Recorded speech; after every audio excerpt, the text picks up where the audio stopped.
Hello guys, once again welcome back to our spoken English learner channel. So without wasting your time, I'm going to start this past tense with active and passive voice. So अगर sentence के last में या, ये, था, थी, की ऐसे words आ रहे हैं तो हम डायरेक्ट इस स्ट्रक्चर का यूज़ करते हैं। या अफर्मेटिव के केस में, अफर्मेटिव में सिंपल टेंस, सिंपल केस में सब्जेक्ट वर्ब का सेकंड फॉर्म एंड ऑब्जेक्ट। याद कैसे करना है, जब भी पास्ट की बात करते हैं वर्ब का सेकंड फॉर्म यूज़ कर लेते हैं। ठीक है, तुमने एग्जांपल देखते हैं, तुमने मेरी मदद की। Okay, you helped me. Help verb हो गया जिसमें सेकंड फॉर्म आया तो हेल्प मी। अब नोट में देखते हैं हेल्पिंग वर्ब का यूज़। इसमें हेल्पिंग वर्ब डीड यूज़ होता है, डीड। ये डीड का यूज़ नेगेटिव एंड इंट्रोगेटिव के फॉर्म में ही होता है। ये अफर्मेटिव केस था सो हमने सेकंड फॉर्म यूज़ किया, बट वर्ब का फर्स्ट फॉर्म यूज़ करेंगे नेगेटिव के केस में। सो नेगेटिव का देखते हैं, यू डिडंट हेल्प मी।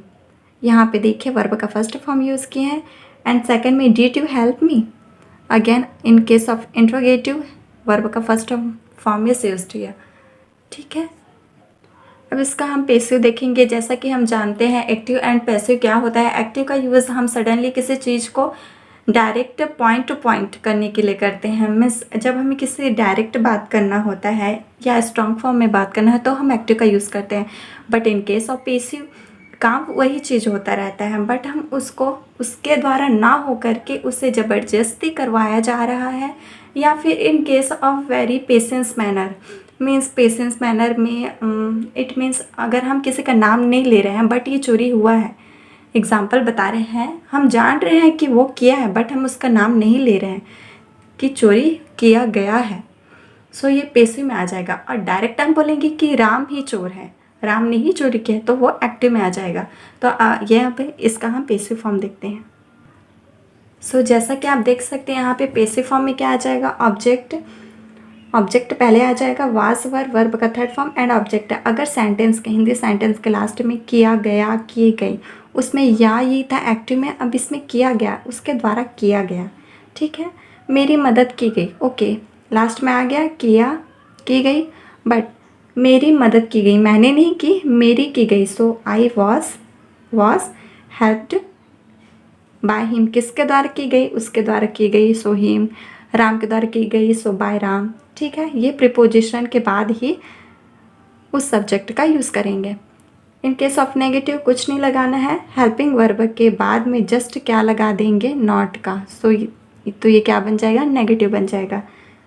ये रहा negative, I was not helped by him.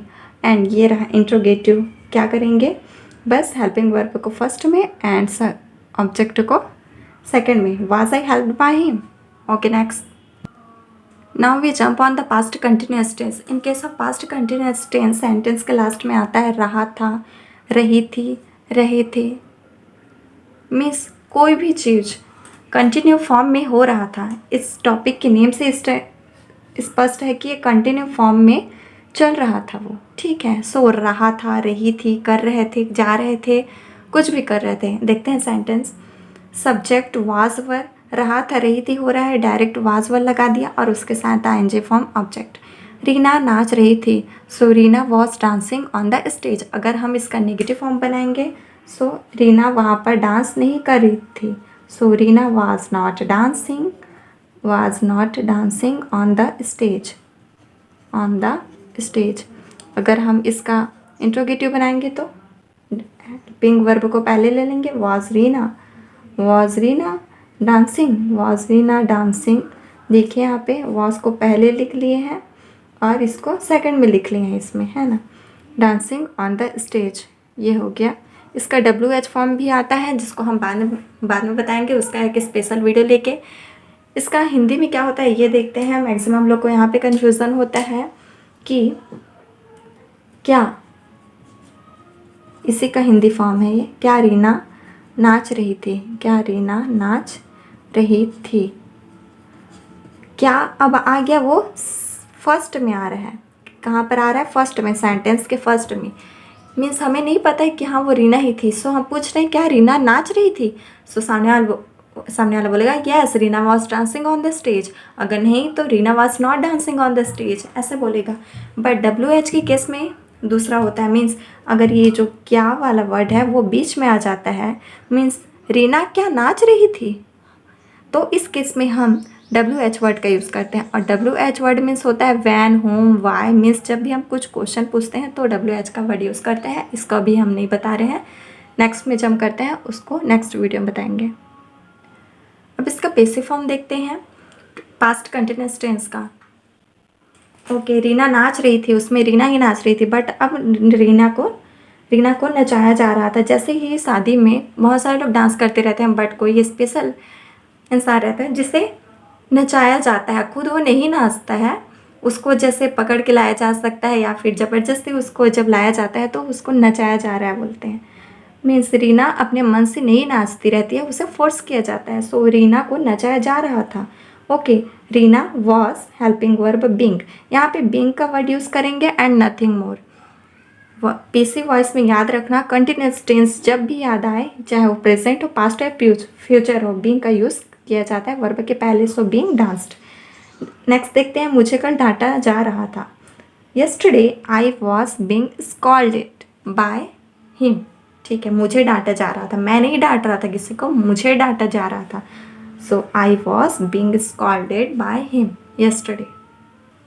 अब हम बात कर रहे हैं पास्ट परफेक्ट टेंस के बारे में। पास्ट परफेक्ट टेंस में क्या होता है, परफेक्ट है, वर्ब का थर्ड फॉर्म लगेगा एक्टिव के केस में, और लास्ट में चुका था, चुकी थी, चुके थे, जैसा कि हम प्रेजेंट में पढ़ चुके हैं। अगर आप वो मेरा वीडियो नहीं देखे हैं तो जाकर के ज़रूर देखिएगा। हम अपनी वीडियो के डिस्क्रिप्शन बॉक्स में उसका लिंक दे चुके हैं, या फिर अपने इस वीडियो के आकर में भी जा कर के देख सकते हैं। Just click on that if you are interested to see that, and then you can follow these videos. After that you can finally easily understand. मैंने जितना हो सके इस वीडियो को शॉर्ट बनाने की कोशिश की है ताकि आपका समय भी बच जाए और आप इसे अच्छे से समझ भी सके। ओके, तो देखते हैं। सब्जेक्ट हैड वर्ब का थर्ड फॉर्म एंड ऑब्जेक्ट। कुछ नहीं, इसमें हेल्पिंग वर्ब यूज़ हुआ है, हैड वर्ब का थर्ड फॉर्म, ऑब्जेक्ट, ये एक्टिव केस है। मैं फिल्म देख चुका था या देख चुकी थी। ठीक है, लास्ट में चुका था आ गया है। So I had watched that movie. अगर नेगेटिव बनाए तो I had not watched that movie. Similarly in case of interrogative same sentences is used, that is पहले हेल्पिंग वर्ब को ले लेंगे एंड बाद में सब्जेक्ट को ले लेंगे। So had I not watched that movie. Second, इसमें क्या है, राम ने मुझे पैसे दिए थे। ओके, किया था, की थी, बोल चुके ऑलरेडी, ये रहा, गया था, गई थी, आ रहे हैं लास्ट में, तो यही वाला सेंटेंस यूज़ होगा। So Ram had given me money, Ram ने मुझे पैसे दिए थे। एक्टिव डायरेक्ट बता रहे कि राम ने ही मुझे पैसे दिए थे। But in case of passive अगर हम इसको बनाएंगे तो क्या हो जाएगा, मुझे पैसे दिए गए थे, मुझे पैसे दिए गए थे। सो आई हैड गिवन मनी, मुझे दिए गए थे, आई हैड बीन हो जाएगा उस केस में। इसका स्ट्रक्चर हम देखते हैं नेक्स्ट में। ये रहा उसका स्ट्रक्चर्स। ऑब्जेक्ट हैड बीन, कुछ नहीं लगेगा, बस बीन लग जाएगा और पैसिव फॉर्म में हो जाएगा, वर्ब का थर्ड फॉर्म अरेस्ट। इसके सेंटेंस के लास्ट में क्या होता है, जा चुका था, जा चुकी थी, गया था, गई थी। ठीक है, मैं क्या है, फिल्म देखी गई थी। ओके, फिल्म देखी गई थी किसके द्वारा, लास्ट में देखेंगे। Movie had been watched by me, किसके द्वारा देखी गई थी, मेरे द्वारा। लेकिन मैं इसमें डायरेक्ट नहीं बोली हूँ कि मैं फिल्म देखी थी। अगर ऐसे बोलेंगे तो क्या हो जाएगा, आई हैड वॉच्ड मूवी, इसका एक्टिव फॉर्म। बट हम यहाँ पैसिव की बात करें, सो बीन यूज़ होगा बस, एंड सब्जेक्ट ऑब्जेक्ट में बदल जाएगा। इसका भी नेगेटिव सेम बनेगा, movie had not been watched by me, movie मेरे द्वारा नहीं देखी गई थी। नेक्स्ट एग्जाम्पल देखते हैं, गाने सुने गए थे। Songs had been listened. Okay, गाने सुने गए थे, अगर मेरे द्वारा तो बाय मी, उनके द्वारा तो बाय यू। ठीक है, अब हम ये पैसिव फॉर्म में हो गया। अब ये देखिए हम आ गए हैं पास्ट परफेक्ट कंटिन्यूअस टेंस। याद रखिएगा, इसका पैसिव वॉइस कभी नहीं बनता। ठीक है, अगर सेंटेंस के लास्ट में जा रहा था, जा रही थी, मीन्स अगर एक निश्चित समय से वह उस काम को करते आ रहा था, नाचते आ रही थी, गाते आ रही थी, जाते आ रही थी, या सन इतना से कर रही है, दोपहर से कर रही है, 2 घंटे से कर रही है, तो इस कंडीशन में हम परफेक्ट कंटिन्यूस का यूज़ करते हैं। इसका structure subject had been perfect है तो हैड तो यूज़ होगा, एंड कंटिन्यूस है तो आईएनजी फॉर्म यूज़ हो रहा है। ठीक है, बीन यूज़ क्यों किया है, समय का यूज़ हो रहा है इसलिए आप ऐसे करके इसे याद भी कर सकते हैं।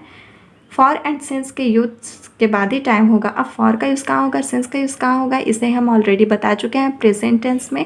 सो आप देख सकते हैं प्रेजेंट परफेक्ट कंटिन्यूस टेंस में, इसका भी डिस्क्रिप्शन में हम इसका लिंक दे देंगे। इसका एग्जांपल देते हैं। वह शिक्षिका से 1998 से रही थी, वह शिक्षिका रही है अब से। So she had been, being या फिर हैविंग भी बोल सकते हैं, टीचर सिंस 1998।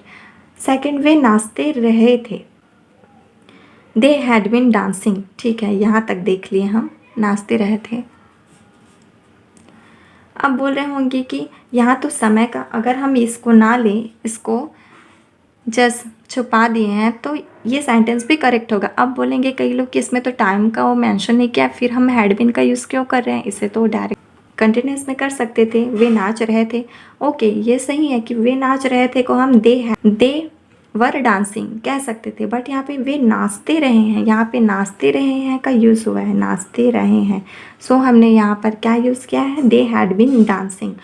अगर इसको यूज़ करें तो भी ठीक है, ना यूज़ करें तो भी ठीक है। 2 hours है, so for 2 hours। Okay guys, let's see you on the next video. Till that, just keep practicing, be happy and just be safe.